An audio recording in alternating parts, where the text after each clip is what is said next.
तर मित्रांनो, आपली आहे फॉर्च्युनर लेजेंडर प्लस. आता या गाडीमध्ये आपण एक पार्ट फिटिंग करणार आहोत, तो म्हणजे ॲल्युमिनियम स्कपलेट. तुम्ही पाहू शकता की हा पार्ट आहे. तर ह्या पार्टची वायरिंग आपण कशी करायची आत्ता ह्या व्हिडिओमध्ये आपण दाखवणार आहोत.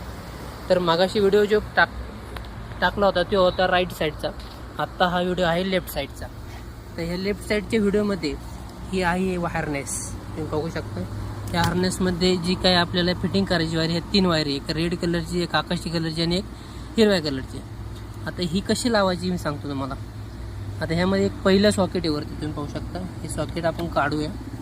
काढल्यानंतर त्यामध्ये जी काही रेड कलरची वायर आहे ही आपण पहिल्या सॉकेटमध्ये, जी काही ग्रीन वायर आहे वरच्या साईडने त्याला फिट केलेली.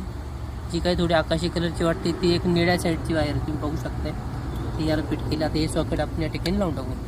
दुसरी बघितलेली ती जी काही ग्रीन कलरची वायर आहे ही सगळ्यात खाली, सगळ्यात शेवट एक सॉकेट आहे तुम्ही पाहू शकता या ठिकाणी, की त्यामध्ये एक जांभळ्या कलरची वायर आहे वरच्या सॉकेटमधून रेड साईडने 3 नंबरला तुम्ही पाहू शकताय.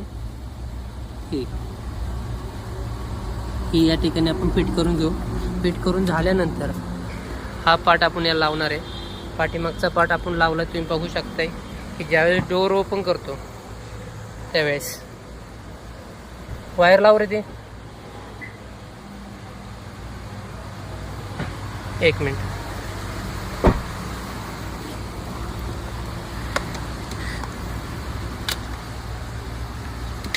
आता ह्यानंतर आपण बघतोय पाठीमागची लाईट लागलेली. ज्यावेळी डोअर बंद होतं त्यावेळेस ही लाईट बंद होते, तुम्ही पाहू शकता. ओके, व्हिडिओ आवडला असल्यास आपल्या चॅनलला लाईक आणि सबस्क्राईब करा. धन्यवाद.